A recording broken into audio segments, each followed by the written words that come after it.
नमस्कार मित्रांनो, स्वागत आहे तुमचं एटीएम गुरु एज्युकेशन या चॅनलवर। आणि आज आपण पाहणार आहोत संख्यांचे अवयव। पहा, अत्यंत महत्त्वाचा भाग आहे गणितामध्ये। प्रत्येक ठिकाणी याचा उपयोग होतो आपल्याला, प्रत्येक ठिकाणी प्रत्येक गणित जी करायची असतात आपल्याला त्याच्यामध्ये याचा आपल्याला उपयोग होतो। आणि मी आज तुम्हाला एक ट्रिक सुद्धा देणार आहे की हे लवकरात लवकर कसं करायचं आणि एकदम सोप्या पद्धतीने सांगणार आहे, फक्त लक्ष द्या। पहा, आपल्याला काय शिकायचं आहे आज? संख्यांचे अवयव। संख्यांचे अवयव। आता तुम्ही म्हणाले संख्यांचे अवयव काय भानगड आहे? पहा, आपल्या शरीराला अवयव असतात की नाही, जसे आपले हात असतात, डोळे असतात, नाक, कान, हे सगळे आपल्या शरीराचे अवयव असतात। तसे संख्यांना सुद्धा अवयव असतात। नेमकं कोणत्या कोणत्या संख्यांच्या कोणत्या गोष्टीला अवयव म्हणायचं बरं आपण? बघा, एक संख्या लिहू आपण। इथं समजा 6 लिहिलेला आहे। किती लिहिलं आहे? 6। काय आहे? 6। या 6चे अवयव म्हणजे नेमकं काय? तर पहा, या 6ला कशा कशाने भाग जातो बरं? 1 नी भाग जातो। आपल्याला भागाकार शिकवलेला आहे आपण, आहे की नाही? भागाकार झालेला आहे आपलं। 1 नी भाग जातो का 6ला? 100% जातो। बघा, 6 भागिला 1, 1 सख 6, 6 तून 6 गेले, 0 राहिले। पहा, उत्तर किती आलं आपलं? 6। म्हणजेच 1 नी काय होतो? 6ला भाग जातो। परत आणखी कोणत्या संख्येने जातो बरं? 2 नी सुद्धा 6ला भाग जातो। पहा, भाग देऊन पहा, बेक बे, बेदोनी 4, बेत्रिक 6। मग पहा, बेत्रिक 6, 6 मधून 6 गेले, 0 राहिले। पहा, इथेही 0 राहिला, इथेही 0 राहिला। म्हणजेच 2 नी सुद्धा काय होतो? याला भाग जातो। त्यानंतर आणखी कोणत्या संख्येने जाईल बरं? 3 नी भाग घालून पाहू आपण।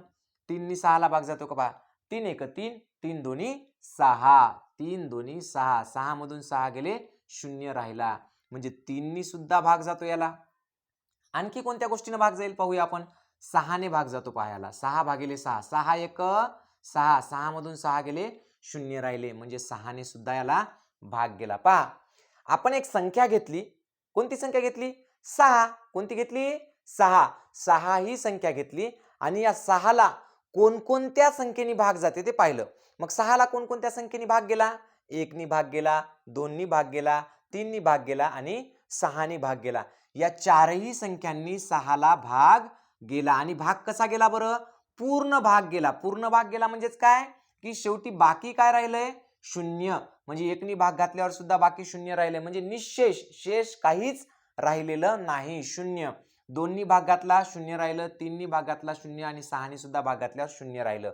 म्हणजे एखादी संख्या दिलेली असताना त्या संख्येला ज्या ज्या संख्येंनी भाग जाते आणि शेवटी 0 बाकी राहते, म्हणजेच निशेष भाग जातो, त्या सगळ्या संख्यांना आपण त्याचे काय म्हणत असतो? अवयव। काय म्हणत असतो? अवयव।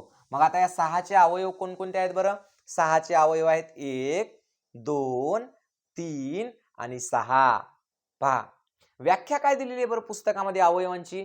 पहा, दिलेल्या संख्येला ज्या संख्येंनी निशेष भाग जातो त्या सर्व संख्या दिलेल्या संख्येचे अवयव असतात। पहा, व्याख्या काय आहे? की दिलेल्या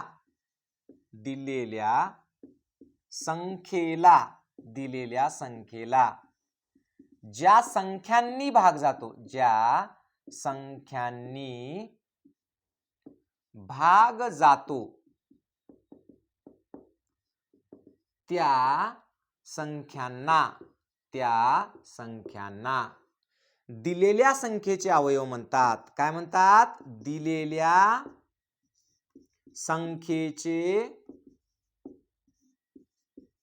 अवयव म्हणतात,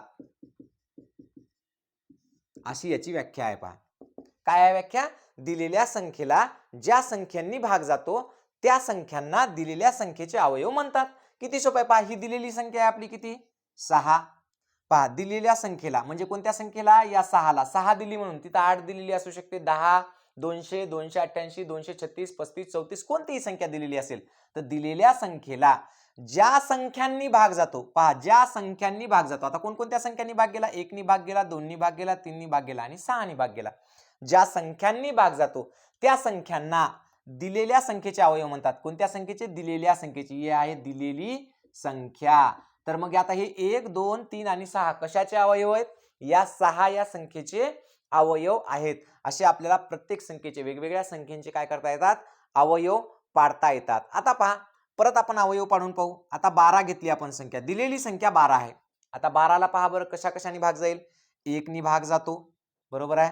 त्यानंतर 12ला आणखी शेवटी 2 आहेत म्हणजे समसंख्या आहे, समसंख्येला 2 नी भाग जातो. कसोट्या सुद्धा मी शिकवलेल्या आहेत, कसोट्याचा व्हिडिओ टाकलेला आहे, तुम्ही पाहिला असेल कदाचित, आहे की नाही. मग 2 नी भाग जातो. 12 म्हणजे 2 आणि 1 3, याची बेरीज 3 होते म्हणजे 3 ने सुद्धा भाग जाईल म्हणजे 3 नी भाग जातो. त्याचबरोबर 4 नी भाग जातो.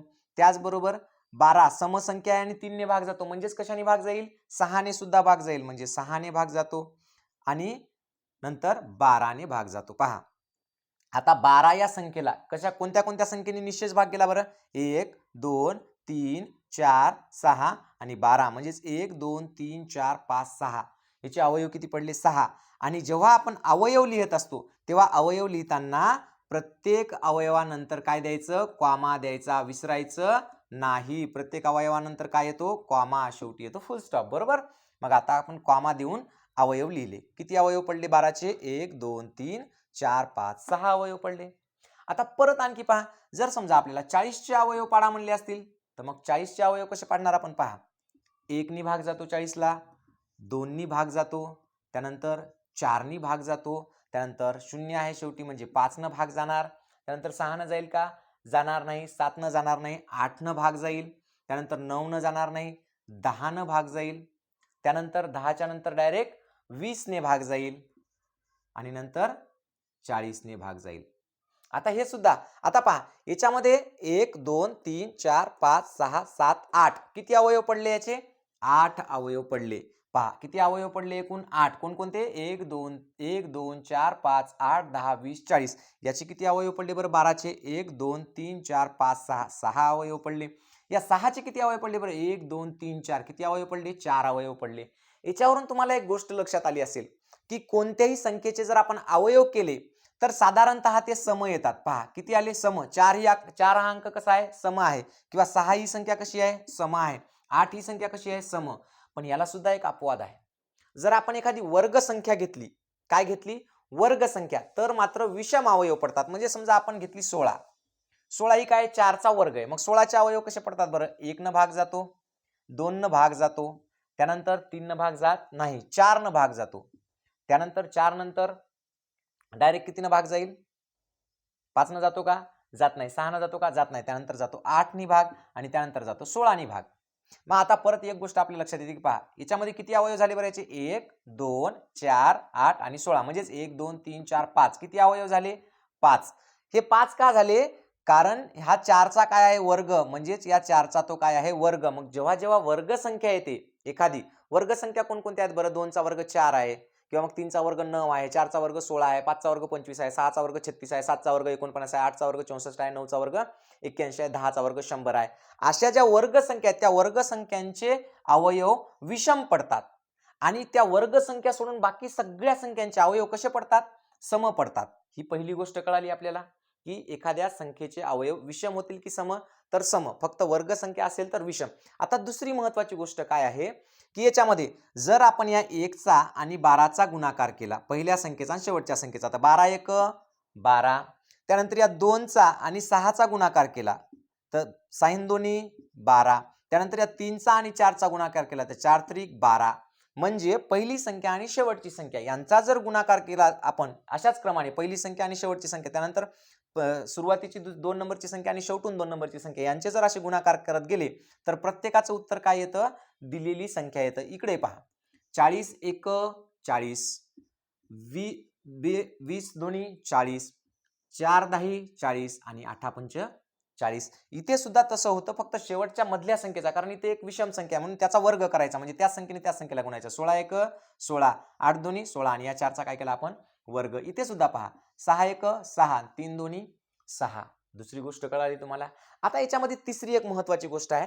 ती गोष्ट काय आहे तर पहा, कोणत्याही संख्येचे अवयव करत असताना, कोणत्याही संख्येचे अवयव करत असताना सर्वात लहान अवयव कोणचा असतो सांगा बरं, सर्वात लहान अवयव कोणचा असतो, सर्वात लहान अवयव पहा 40चा सगळ्यात लहान अवयव काय आहे, 1. 12चा सगळ्यात लहान अवयव काय आहे, 1. त्यानंतर 6चा सगळ्यात लहान अवयव काय आहे, 1. म्हणजे कोणत्याही संख्येचे आपण जेव्हा अवयव करतो तेव्हा सर्वात लहान अवयव काय असतो, 1 हा असतो. सगळ्यात लहान अवयव कोणचा असतो, 1 हा असतो. कळालं, सर्वात लहान अवयव 1 हा असतो. त्यानंतर मग दुसरी गोष्ट याच्यातली की सर्वात मोठा अवयव कोणचा असतो बरं, मग सर्वात मोठा अवयव कोणचा असेल बरं? सर्वात मोठा अवयव पहा, 6चे अवयव पाडले आपण, सगळ्यात मोठा अवयव कोणचा आला? 6च. 12चे अवयव पाडले आपण, सगळ्यात मोठा अवयव कोणचा आला? 12च. 40चे अवयव पाडले आपण, सगळ्यात मोठा अवयव कोणचा आला? 40च हा अवयव आलेला आहे. म्हणजेच की सर्वात मोठा अवयव कोणचा असतो कोणत्याही संख्येचा? तर तीच संख्या, तीच संख्या, तीच संख्या किंवा त्यालाच म्हणा दिलेली संख्या. काय म्हणता येईल आपल्याला? दिलेली संख्या. बघा, कळालं? समजलं? फक्त आता याचे आपण रिव्हिजन करू, कारण तुम्हाला चांगल्या प्रकारे कळालं पाहिजे. पहा, संख्यांचे अवयव म्हणजे काय असतात? की त्या संख्येला, कोणतीही दिलेली संख्या असो, त्या संख्येला ज्या ज्या संख्यांनी निशेष भाग जातो त्या सगळ्या संख्यांना काय म्हणतात? त्या संख्येचे अवयव असं म्हणतात. जसं की 6 ही आपल्याला दिलेली संख्या आहे आणि मग 6चे अवयव आपण काय पाडले? 1, 2, 3 आणि 6. म्हणजे 6ला ज्या ज्या संख्येने निशेष भाग जातो त्या त्या संख्यांना सगळ्यांना काय म्हणतात? अवयव असं म्हणतात. व्याख्येमध्ये सुद्धा दिलेले की दिलेल्या संख्येला ज्या संख्यांनी भाग जातो त्या संख्यांना दिलेल्या संख्येचे अवयव म्हणतात. मग दिलेली संख्या काय आहे? समजा 12 आहे. मग 12ला निशेष भाग कोणकोणत्या संख्येने जातो? तर 1 नी जातो, 2 नी जातो, 3 नी जातो, 4 नी जातो, 6 नी जातो आणि 12 नी जातो. म्हणून हे 1, 2, 3, 4, 6 आणि 12 हे काय झाले? या 12चे अवयव झाले. आता 40चे अवयव कोणते झाले मग? 1, 2, 4, 5, 8, 10, 20 आणि 40. हे कशाचे अवयव झाले? 40चे. अवयव करत असताना सर्वात लहान अवयव कोणता असतो कोणत्याही संख्येचा? नेहमी 1 हा सर्वात लहान अवयव असतो. सर्वात मोठा अवयव कोणता असतो? तर तीच संख्या, म्हणजे जी दिलेली संख्या असेल, समजा तुम्हाला ज्या संख्येचे अवयव पाडायला लावलेत ती संख्याच त्या संख्येचा सगळ्यात मोठा अवयव असतो. इथपर्यंत क्लिअर? आता यांना आपण अवयव म्हणलो. काय म्हणलो? अवयव. साधारणतः हे अवयव कोणत्याही संख्येचे काढले तर सम येतात. फक्त वर्ग संख्येचे अवयव केले तर ते कसे येतात? विषम येतात. पण आता बऱ्याच वेळा समजा आपल्याला असं जर असेल, कधी कधी आपल्याला मूळ अवयव पाडावं लागतात. आता हे मूळ अवयव काय भानगड असेल बरं? अवयव कळालं तुम्हाला? अवयव तर माहित आहे, हे आपण आता शिकलो अवयव. पण आता पाहू मूळ अवयव म्हणजे काय. काय पाहायचं आपल्याला? मूळ अवयव एकदम सोपं आहे. अवयवांसारखंच मूळ अवयव सोपं आहे. आता आपल्याला, तुम्हाला मी समसंख्या, विषम संख्या, मूळ संख्या, संयुक्त संख्या हे सुद्धा शिकवलेलं आहे. त्याचा व्हिडिओ मी टाकलेला आहे. ठीक आहे. तर आता मग आपण पाहूया की मूळ अवयव म्हणजे काय. आता आपण अवयव शिकलो, आता शिकायचं आपल्याला मूळ अवयव. काय शिकायचं आहे? मूळ अवयव. बघा, इथं सगळ्यात आधी आपण काय संख्या लिहिली? मूळ. मूळ संख्या म्हणजे काय आपण शिकवलेलं आहे, तुम्हाला माहित आहे. मूळ संख्या म्हणजे ज्या संख्येला एक आणि तीच संख्या या व्यतिरिक्त इतर कोणत्याही संख्येनं भाग जात नाही त्या संख्येला आपण म्हणतो मूळ संख्या. माहित आहे तुम्हाला? माहित नसेल तर तो आधीचा व्हिडिओ पाहून घ्या. पहा, मूळ संख्या मग कोणकोणत्या मूळ संख्या आहेत बरं? साधारण आपण काही फक्त मूळ संख्या लिहून घेऊ. पहा, सगळ्यात लहान मूळ संख्या 2 आहे, जी की सम असून मूळ आहे. माहित आहे तुम्हाला? 2 आहे, 3 आहे, 5 आहे, 7 आहे, 11 आहे, 13 आहे, 17 आहे, 19 आहे. 2, 3, 5, 7, 11, 13, 17, 19 ह्या सगळ्या काय आहेत? मूळ संख्या. एकूण 100 मधला जर विचार केला तर 100 मध्ये किती मूळ संख्या आहेत बरं? 25 मूळ संख्या आहेत. एकूण 100 मधला जर विचार केला तर 25 मूळ संख्या आहेत.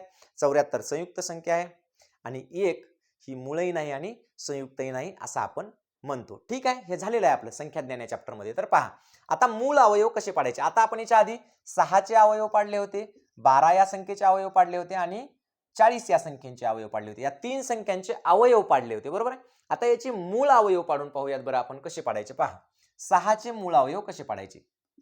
याच्या 2 पद्धती आहेत, एक आडवी पद्धत, एक उभी पद्धत. पहा, 6 2 गुणिला 3.